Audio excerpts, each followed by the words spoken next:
업종 공략 업앤다운입니다. 위드금융의 정태근 팀장 함께하겠습니다. 어서 오십시오. 네, 반갑습니다. 자, 먼저 오늘장의 상승 기대되는 업종 화면으로 만나보겠습니다. 오늘장 상승 예상 업종 여전히 시장의 중심 자동차 업종 꼽아주셨습니다. 자동차 관련주 잡으셨더라도 또 빨리 파신 분들은 지금 굉장히 또 다시 사기 애매하실 것 같고 또 못 사신 분들은 지금까지 못 사신 분들도 굉장히 많으실 겁니다. 이제 기아 같은 경우에는 애플카를 이제 투자를 받고 또 애플카를 만들 거다 해서 굉장히 기대가 많은데 이것의 진위 여부가 이제 지금 딱 현재 구간에서 중요할까요? 진위 여부가 중요하죠. 이게 루머로 끝나게 되면 이게 자칫 투자 심리가 꺾일 수가 있는 부분들이거든요. 그렇기 때문에 이거는 확정이 나야 이 분위기가 유지가 되지. 만약에 이게 아니다라고 결론이 나게 되면은 좀 힘들지 않을까라는 생각이 좀 들어요. 근데 저는 개인적으로 뭐 여러 방송 나와서 많이 질문을 받는데 저는 결론만 말씀드리면 가능성이 높다라고 좀 말씀을 드리고 있거든요. 왜냐하면은 서로 윈윈이 가능하다라는 거죠. 어찌 보면 서로의 단점을 보완해 줄 수 있기 때문에 저는 된다고 좀 보고 있거든요. 왜냐하면 일단은 애플 같은 경우에 테슬라를 보게 되면서 이 전기차 사업을 진행을 하게 되면 설비 투자를 하게 되고 십수년간 적자가 났었던 부분들, 그리고 아직까지 뭐 장점만 좀 부각이 되고 있는 것도 있지만은 또 단점을 보게 되면 단차 문제가 또 있어요. 차에 관심 있으신 분들은 단차가 뭔지는 알고 계실 거예요. 그래서 이런 문제들이 있기 때문에 조금 하드웨어적인 문제가 분명히 좀 있거든요. 그런데 반대로 현대차 같은 경우에는 잘 아시다시피 그 벤틀리에서 디자이너를 데리고 오게 되면서 디자인하고 하드웨어는 되게 이뻐요. 그죠? 그런데 예전에 엔진 결함이라든지 지금 전자제장차의 결함이라든지 이런 문제가 분명히 있거든요. 근데 이런 부분은 또 소프트웨어적인 문제라는 겁니다. 그런데 이 아다스 프로세서라 가지고 자율주행 프로그램 같은 경우 현대차에서 알고리즘을 이제 만들고 있어요. 근데 이게 지금 계속해서 오류가 나다 보니까 여기에 완성도를 앞으로 자율주행이 지금 현재 레벨 3지만은 4, 5까지 가게 되면은 완성도를 높여야 되는 거거든요. 그러면은 소프트웨어는 단점이 분명히 있다는 말이죠. 그러면 애플의 하드웨어적인 문제 그리고 현대차 그룹의 이 소프트웨어 문제, 이 부분이 서로 보완이 가능하다라면은 전 충분히 할 수 있다고 좀 봐져요. 그리고 이번에 10만 대 얘기가 나왔잖아요. 10만 대 얘기가 나올 수밖에 없는 게 외부의 OEM을 맡기려면은 이게 10만 대 정도가 돼야 손익분기가 돼요.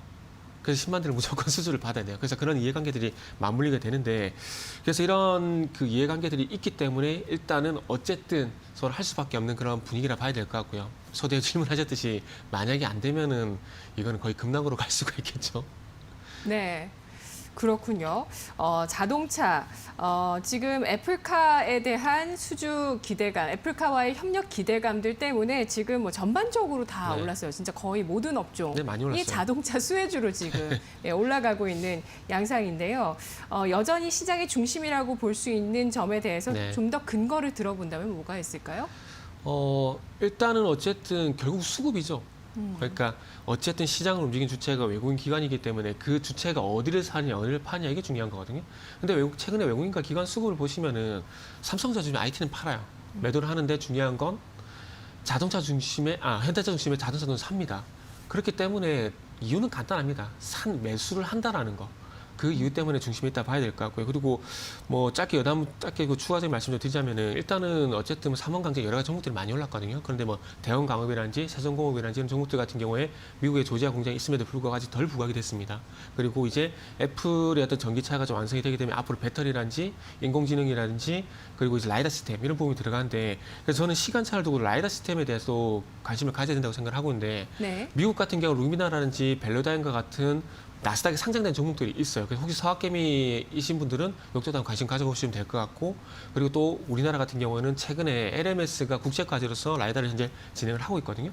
그리고 이제 유진로봇 같은 경우 최근에 뉴스 그 특징주 보시면 아시겠지만은 라이다 관련해서 어떤 그 시스템을 진행하고 있던 이게 나오기 때문에 지금 유진로봇이라든지 그리고 LMS를 좀 보시면 될 것 같은데, 좀 덜 오른 종목을 그러니까 또 라이다 내에서 덜 오른 종목을 또 보자면은 아무래도 유진로봇보다는 LMS, 서울바이오시스 뭐 이런 종목도 좀 있거든요. 그래서 LMS라든지 서울바이오시스 같은 경우에는 좀 덜 올랐기 때문에 그쪽도 아빠 시간차를 두고 앞으로 애플카에 대한 어떤 기술이 부각된다라면은 제가 볼 때는 상승이 나올 가능성이 있을 것 같거든요. 그래서 덜 부각된 종목들 좀 공략하자. 뭐 그런 말씀 드리고 싶네요. 네. 자, 어제 또 기대감을 높였던 것이 CNBC의 보도였습니다. 애플과 기아의 이 제조 계약 타결 임박했다라는 점인데요. 이러한 시장에서 보고 있는 기대감과 가능성들, 애플의 소프트웨어적인 강점과 또 그리고 현대차 그룹의 하드웨어적인 강점이 합쳐지는 그러한 협업이 이루어질 가능성 굉장히 높다라고 판단을 해주고 계시네요. 2월 내에 발표 주목해 보겠습니다. 여전히 시장의 중심인 자동차주 상승 예상해 주셨고요. 이어서 하락 쪽 가보도록 하겠습니다. 오늘은 어떤 업종이 조정을 받을지 하락 업종 함께 보시죠. 오늘장 하락이 예상되는 업종, 주택 공급 발표 실망감 건설 업종입니다. 네, 어제 바로 이사 부동산 공급 정책이 발표가 됐는데 관련 업종의 흐름이 굉장히 다채롭게 활발하게 일어났습니다. 건설주는 하락했어요? 그죠. 어제 건설주가 하락을 했는데 최근에 IT하고 건설 같은 경우에는 조금 추세가 이렇게 좀 좋지는 않은 것 같아요. 그래서 네. 이것도 어찌 보면 가장 큰 이유는 수급이거든요. 네. 그래서 수급적인 부분을 보게 되면은 일단은 건설하고 IT라든지 이런 업종들이 하락을 했기 때문에 그 영향이 좀 오늘까지 지속이 되지 않을까라는 관점에서 좀 말씀드리고 싶고, 어떤 이슈적인 측면에서 보게 된다면 아무래도 부동산 정책을 좀 볼 수밖에 없는데, 물론 정책 내야겠죠. 지금 분위기를 보게 되면 내야 되는데. 근데 저는 좀 아쉬운 게 왜 하필 또 공공주도인지 모르겠어요. 꼭 공공주도를 해야 되는지는 그 이유를 도대체 모르겠고요. 그리고 정부의 기조입니다. 네. 예, 공공자가 주택까지 나오고 네. 있습니다. 예. 그래서 그런 부분, 저 개인적으로는 뭐 솔직히 민간 쪽이 더 낫다고 생각이 들기 때문에 이건 뭐 네. 개인 의견 차이니까 그러니까 될까. 그리고 2025년까지 32만 가구, 전국 83만 가구 얘기를 하고 있는데 중요한 건 지금이거든요. 그리고 2025년이면은 지금 정권이 아니고 다음 정권이잖아요. 네네. 그럼 결국 제가 봤을 때는 이번 정권에는 안 된다라고 보는 거예요. 지금 25번의 정책이 나왔지만 그게 도움이 되지 않는데, 그나마 하나 다행인 점은 그동안은 공급을 늘리겠다는 얘기가 전혀 없었거든요. 근데 이제는 공급을 늘리겠다는 얘기가 나오고 있다라는 게 관점이 바뀌었다는 게 좀 긍정적으로 볼 수가 있을 것 같고요. 그리고 하나 좀 어폐가 있는 게 가격 상승 시 사업 선정 대상에서 제외한다는 얘기가 있는데, 이게 무슨 얘기냐면은 그 어저께 보도자를 보신 분은 아시겠지만 그 토지 거래 허가구역 지정 등 투기 억제 방안을 보시면은 특히 실거래 내역을 면밀히 점검하여 최근 네. 거래 가격 또는 거래량이 예전보다 10% 20% 상승하는 경우에는 대상 지역에서 제외를 한다, 이런 얘기를 했거든요. 근데 아시겠지만 개발 얘기가 나오게 되면은 그쪽에 토지라든지 토지라든지 그리고 아파트의 가격이 올라갈 수밖에 없는 부분들이거든요. 왜냐하면은 뭐 주식시장에도 마찬가지 호재가 있지만 부동산 시장 같은 경우는 개발만큼 좋은 호재가 없어요. 근데 그런 소식이 나왔음에도 불구하고 땅값이 안 올라간다? 주변 아파트 시장 안 올라간다? 그건 솔직히 말이 안 되는 부분들이거든요. 그렇기 때문에 제가 볼 때는 뭐 10% 20% 상승하게 되면 대상지에 제외를 한다.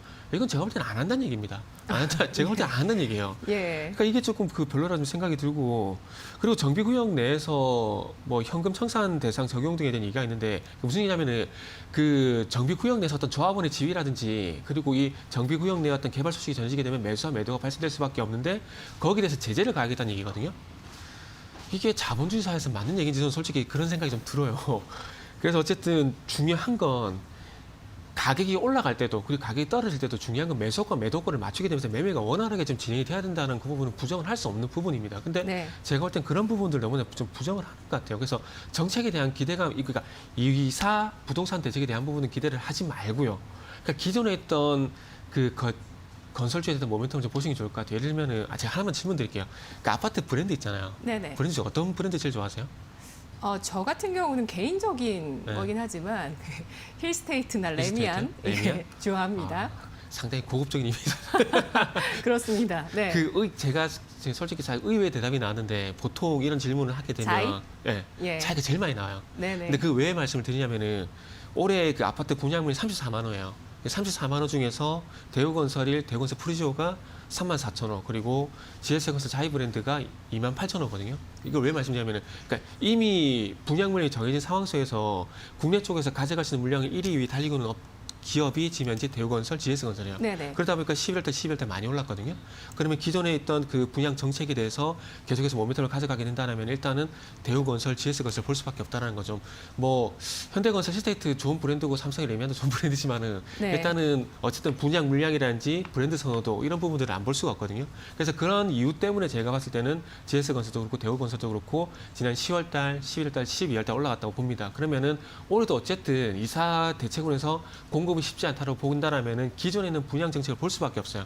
그럼 그 기존에 있는 분양 물량에 대한 수혜를 보는 쪽이 건설 그리고 대원설을 볼 수밖에 없거든요. 그래서 제가 지금 하락업종인데 좋은 얘기만 하고 있잖아요. 그래서 제가 말이 꼬여버렸는데 그래서 그 자동섭장금 반대로 건설업종 같은 경우는 전반적으로 좋지는 않을 겁니다. 그런데 그 속에서 개별 종목군으로 대우건설과 GS건설 정도는 괜찮다라는 말씀을 드리려다 보니까 제가 여러 많은 얘기를 좀 드리고 있다라고 하시면 될 것 같아요. 이해하시면 될 것 같아요. 그런데 요즘 정말 이 하락 예상 업종들이 그냥 계속 하락한다고 보기 어려운 네. 업종들이고요. 네. 하락 예상되지만 올라갈 때도 많습니다. 근데 오늘은 어쨌든 건설주 공급 네. 정책, 어제 정부 정책에 대한 실망감이 나올 수 있으니 기존의 분양 계획들을 주목해서 관련한 종목을 봐야 된다. 의견을 주셨습니다. 저 개인적으로 네. 짧게 한 말씀드릴게요. 오늘 네. 개인적으로 아마 어제 나온 정책에 대해서 조금은 안 좋게 평가하는 언론 뉴스는 되게 많이 나올 것 같아요. 네. 그래서 아마 그런 부분도 부정적이지 않을까라는 생각에 건설업종 좀 하락업종으로 선정했습니다. 알겠습니다. 자, 그렇다면 오늘장의 네. 핵심 공략주로 알아볼게요. 어떤 종목일까요? 자동차 업종 내에서 아까 제가 덜 오른 종목도 좀 보자고 말씀드렸잖아요. 덜 네. 부각된 종목. 그래서 세종공업을 오늘 상승업종 내에서 공략주로 좀 말씀을 드리고 싶습니다. 아시다시피 지금 조지아 공장에서 생산이 진행될 거라는 얘기는 잘 알고 계시거든요. 그러다 보니까 이 미국의 현대차 알리바마 공장 그리고 미국 조지아 공장 요 주변에 같이 진짜 협력사들을 볼 수밖에 없어요. 그런데 그 협력사들 중에서 대원광업하고 세종공업이 이제 덜 부각이 되고 있는 상황이거든요. 그리고 이 두 네. 종목 중에서는 또 세종공업이 차트적으로 좀 더 낮고요. 그래서 지금 현재 세종공업 같은 경우는 전기차라기보다는 수소차 쪽에 모멘텀이 좀 있는데 100% 자회사인 세종 EV에서 수소차용 연료전지 스택 핵심 부품인 금속 분리판을 현재 양산을 준비를 하고 있습니다. 근데 이 부품이 현대모비스 쪽 들어갈 거고요. 그리고 현대모비스 들어가게 되면서 너무나 당연한 얘기지만은 현대차 쪽으로 납품이 될 거거든요. 근데 지금 모멘텀은 전기차인데 결국 중요한 건 어쨌든 지금 이 세종공업 같은 경우는 수소차 부품뿐만 아니라 전기차 부품도 앞으로 양산을 할 거란 말이죠. 그러면은 이 양산 얘기가 또 준비를 한다는 얘기가 나오게 되면은 지금까지 뭐 부각된 종목들, 뭐 상호가 이런 종목들이 있지만 이 종목도 부각될 가능성이 있기 때문에 앞으로 한번 관심을 가져보자는 말씀드리고 싶고요. 목표가는 한 13,000원, 그 손석가는 1,900원. 이렇게 한번 제시를 해보도록 하겠습니다. 네, 알겠습니다. 오늘장 여전히 시장의 중심으로 평가를 받고 있는 자동차주의 상승 예상되고 있고요. 건설주 같은 경우는 어제 나온 부동산 공급 대책에 대해서 현실성이 다소 없는 조치라는 점에서 하락을 예상하고 있습니다. 그리고 오늘의 공략 종목, 현대차그룹의 납품사이고 특히 미국 공장의 납품사이면서 자회사를 통해서 연료전지의 핵심 부품을 생산하고 있는 세종공업 확인해봤습니다. 오늘부터 수소법이 또 시행된다는 점도 함께 체크를 해보시죠. 아울러 저희가 전해드리는 투자 정보 잘 활용해 보시고요. 투자 판단의 그 결과는 시청자 여러분의 몫이라는 점을 강조해드리겠습니다. 팀장님 오늘 분석 잘 들었습니다. 네, 감사합니다. 고맙습니다.